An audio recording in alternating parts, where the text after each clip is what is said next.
What's up, guys? Neil Orfield here to talk a little Underdog NBA for this upcoming two-game slate. At least that's the contest that I'm going to be entering here. They also have some single-game slates as well, but I find the two-gamers more fun, so I'm going to do a draft with you here. While you're coming in, please do like the video, subscribe to the channel if you haven't already, and hit that notification button so you can get alerts when our shows go live. I have just entered this draft. It looks like it'll be ready to go. We filled up the draft so we can get going pretty quickly here. But in the meantime, while we're waiting on this minute, let me tell you that we do have a great deal with Underdog, which is, of course, your one-stop shop for all your best ball fantasy and pick'em prop needs. But if you sign up right now, get your first deposit doubled on Underdog up to $100 by signing up with promo code Stokastic or using the link in the description of this video. Stokastic, that's all caps Stokastic, to have your first deposit doubled up to $100 when you sign up on Underdog. Of course, you must be 18 plus to play, or 21 plus in Massachusetts or Arizona, 19 plus in Alabama or Nebraska. And if you're concerned with your play, you should call 1-800-GAMBLER. But again, you can get your first deposit doubled up to $100 by using that promo code Stokastic, or using the link in the description of this video. Where are we? Okay, we got the 104. We got the final spot here, which honestly I don't mind. So I've already gone ahead and adjusted my rankings according to the Stokastic projections. And you can see here that they are very different from the Underdog projections. We have Jimmy Butler as the third overall projected play on this slate. As you can see here, Underdog only projects them for about 44 fantasy points, well below Tatum, LeBron, and of course, Jokic and Davis. So I think the 101 is probably my preferred spot because, yeah, we do have a pretty massive difference there between Jokic and Davis, 12-point difference in projection there. So that would be my preference. But if I can pick up Butler at the turn, get a couple of these high-end guys, I don't hate that either. I don't think that's the worst spot to be. All right, so Jokic went first, Tatum second, hoping that we will get to. I'd take Davis first, of course. All right, so we didn't get Davis, but getting Butler and LeBron, we get two of the highest projected plays on this list. There's kind of a gap here after LeBron to Jamal Murray. So I love getting those two, Butler and LeBron. Not upset about that start to the draft at all. So I'm going to take those two.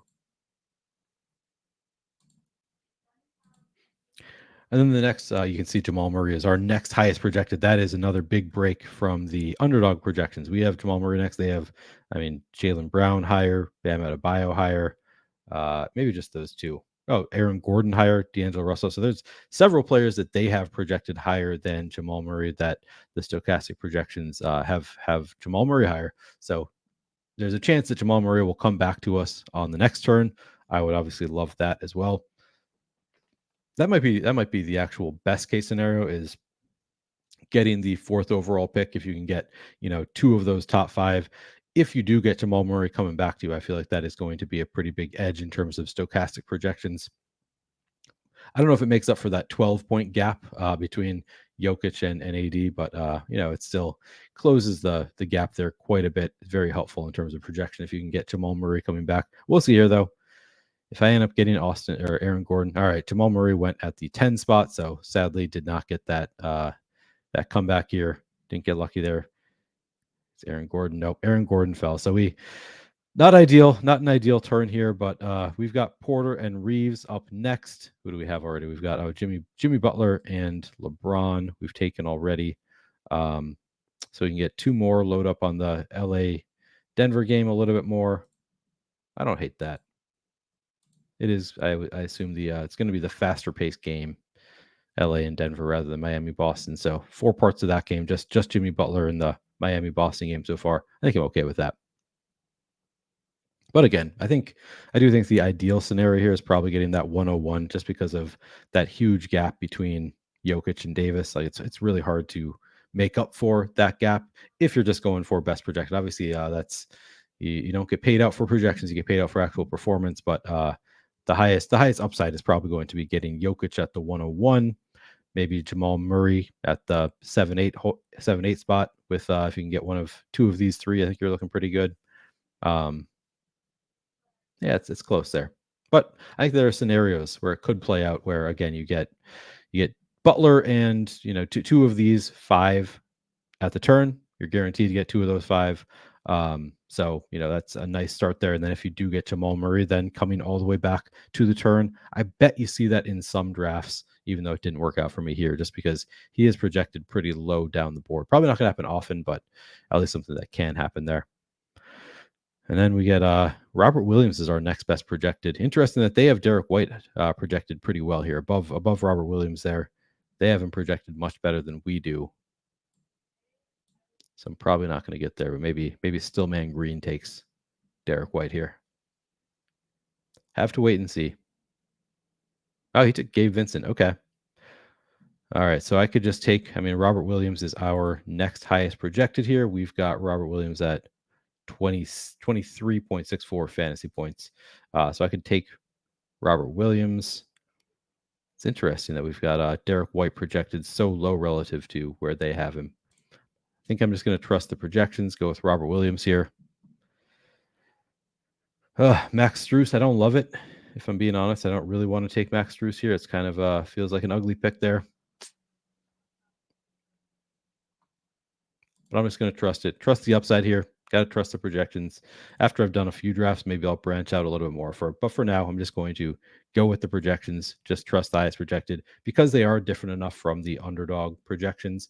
If we had the exact same projections, then I would basically just be building like a lineup that a lot of other people are probably going to have. But because our projections are so different from the underdog projections, I feel more like, yeah, it makes some sense to just use our projections, take our highest projected, find yourself getting different in that way, just because our projections are different. I can just take the highest projected and I'm still not going to just get the exact same plays as everybody else who just drafts based on projection. So in this case, I think it's okay to just draft the highest projected. If I do several drafts and I see that people are drafting more in line with the Stokastic projections than the underdog projections, then I might switch it up a little bit. But to start, I think it does make some sense to just put in those Stokastic projections, which I've got here, and then draft accordingly. Basically, just try to make the highest projected lineup in the Stokastic projections, and I think you're going to have a really competitive lineup. I have not done a ton of these drafts on these NBA single double game slates, but I've had some success just using the Stokastic projections. Lofty and I did a draft following the projections where we got 35th in one of these contests, which was our only entry in the contest. So getting 35th out of however many thousand people are in these contests. What is the number here? I'm curious.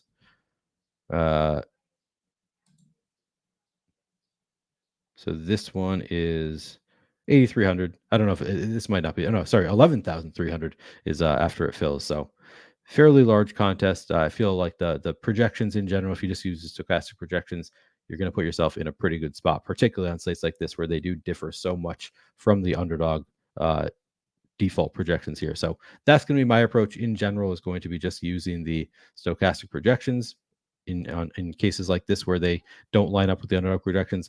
When they do line up with the underdog projections, you might need to get a little bit more different, go away from the projections a little bit, lean into narratives, game stacking, that kind of stuff a little bit more. But for now, because our projections are so different, I think it makes some sense to just lean into those Stokastic projections.